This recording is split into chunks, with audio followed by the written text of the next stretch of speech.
नमस्कार सभी को, welcome to the explain world channel.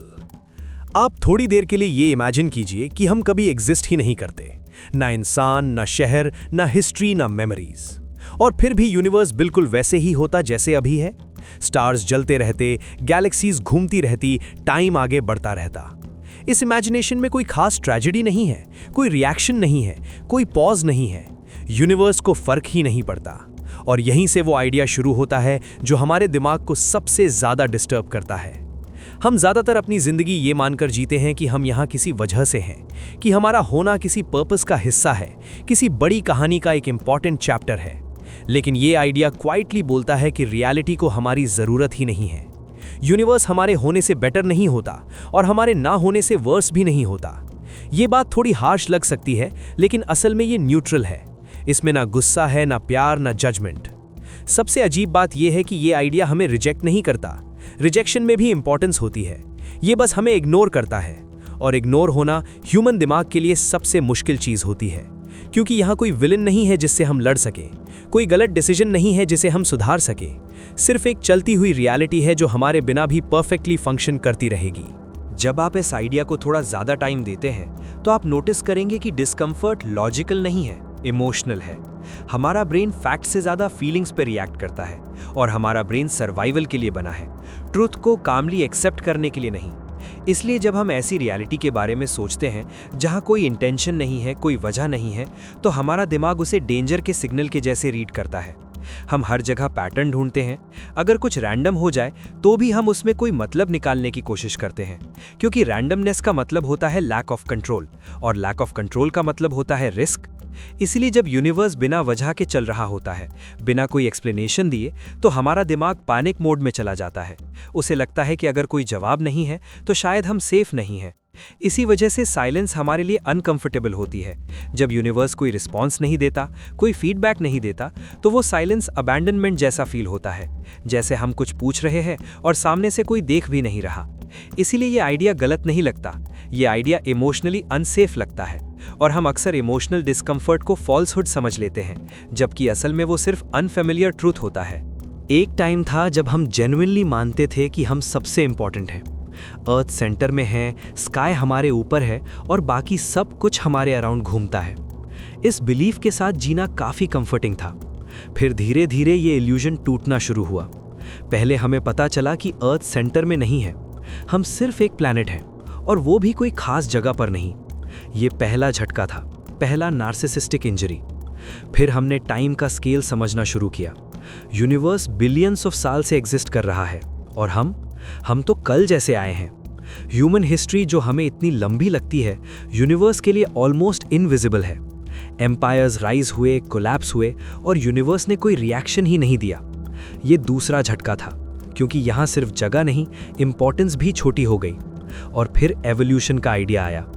Evolution का कोई प्लान नहीं होता, वो किसी को ऊपर ले जाने की गारंटी नहीं देता। वो सिर्फ इतना करता है कि जो सर्वाइव कर पाता है वो थोड़ी देर और सर्वाइव करे। इंटेलिजेंस कोई रिवॉर्ड नहीं है, कॉन्शियसनेस कोई अचीवमेंट नहीं है। डायनासोर्स भी काफ़ी सक्सेसफुल थे, फिर भी खत्म हो गए। ये तीसरा झटका था, क्योंकि यहाँ हमने समझा कि हम रिप्लेसेबल भी हैं। अगर हम थोड़ा और पीछे जाकर देखें तो हम समझ पाते हैं कि फिजिक्स को कभी ऑडियंस की जरूरत ही नहीं थी। स्टार्स तब भी बने जब कोई उन्हें देखने वाला नहीं था। गैलेक्सीज तब भी टकराईं जब कोई रिकॉर्ड करने वाला नहीं था। ग्रेविटी तब भी काम कर रही थी जब किसी को उसका नाम भी नहीं पता था। लॉज ऑफ नेचर को एक्सप्लेनेशन या एप्रिसिएशन नहीं चाहिए होती। यूनिवर्स कोई स्टेज नहीं है जहां हम स्पॉटलाइट में हों। यूनिवर्स एक सिस्टम है जो बस चल रहा है।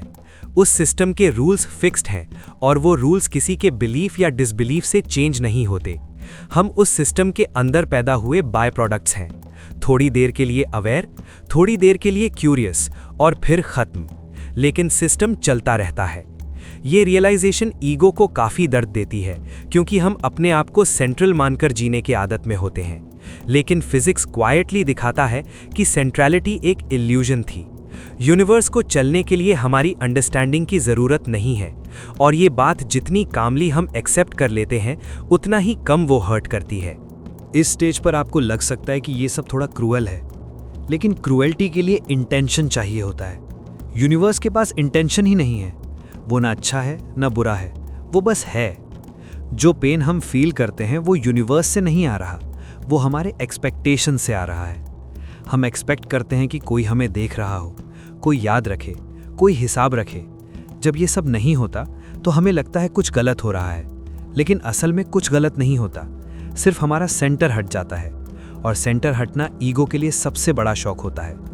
इसी वजह से हम अक्सर इररिलेवेंस से ज़्यादा ऑपरेशन टॉलरेट कर लेते हैं, क्योंकि ऑपरेशन में भी इम्पॉर्टेंस होती है। किसी के लिए इम्पॉर्टेंट होना, चाहे नेगेटिव ही सही, इररिलेवेंट होने से ज़्यादा कंफर्टेबल लगता है। ये रियलाइजेशन अनकंफर्टेबल है लेकिन ऑनेस्ट है। इस डिस्कम्फर्ट के रिस्पॉन्स में हम मीनिंग सिस्टम्स क्रिएट करते हैं। रिलीजन हमें कहता है कि आप देखे जा रहे हो, आपके एक्शंस का रिकॉर्ड रखा जा रहा है। सिमुलेशन थ्योरी हमें बताता है कि कोई एक्सपेरिमेंट चल रहा है, कोई ऑब्जर्वर ज़रूर होगा। स्टोरीज और फिल्म्स हमें दिखाती हैं कि कोई हीरो ज़रूर होगा, कोई चोजन वन ज़रूर होगा। ये सब सिस्टम्स यूनिवर्स को चेंज नहीं करते, यूनिवर्स वैसे का वैसा ही रहता है। लेकिन ये सिस्टम्स हमारे दिमाग को कंफर्ट देते हैं।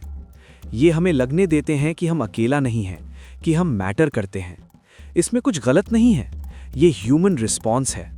प्रॉब्लम तब शुरू होती है जब हम इन सिस्टम्स को रियलिटी से ज़्यादा पावरफुल मान लेते हैं, जब हम इनके बिना एग्जिस्ट करने से डर जाते हैं। तब ये सिस्टम्स कोपिंग मैकेनिज्म से ज़्यादा कंट्रोल मैकेनिज्म्स बन जाते हैं। यहाँ बहुत लोग गलत जगह रुक जाते हैं। वो कहते हैं कि अगर यूनिवर्स इनडिफरेंट है तो फिर कुछ भी मैटर नहीं करता, लेकिन ये कंक्लूजन अधूरा है। सच ये नहीं है कि कुछ भी मैटर नहीं करता, सच ये है कि कुछ भी ऑटोमेटिक या गारंटीड मीनिंग के साथ नहीं आता। मीनिंग कोई गिफ्ट नहीं है जो यूनिवर्स आपको देता हो। मीनिंग एक चीज़ है जो हम क्रिएट करते हैं, और जब हम मीनिंग क्रिएट करते हैं तो रिस्पॉन्सिबिलिटी भी क्रिएट होती है। अब हम ये नहीं कह सकते कि ऐसा लिखा था या ऐसे ही होना था। अब हम जिम्मेदार होते हैं अपनी चॉइसेस के लिए। ये रियलाइजेशन स्कैरी भी है और लिबरेटिंग भी, क्योंकि यहाँ से आप अपनी जिंदगी के ऑथर बन जाते हो, सिर्फ रीडर नहीं रहते। जब हम ये एक्सेप्ट कर लेते हैं कि यूनिवर्स को हमारी ज़रूरत नहीं है, तो धीरे धीरे एक स्ट्रेंज सी शांति आती है। आप फेल होते हो और यूनिवर्स रिएक्ट नहीं करता। आप सक्सीड होते हो और यूनिवर्स ताली नहीं बजाता। और इसी न्यूट्रलिटी में फ्रीडम छुपी होती है। अब आप परफॉर्म नहीं कर रहे इमेजिनरी जजेस के लिए। अब आप काम कर रहे हो क्योंकि आप केयर करते हो। आप जी रहे हो क्योंकि आप चूज करते हो।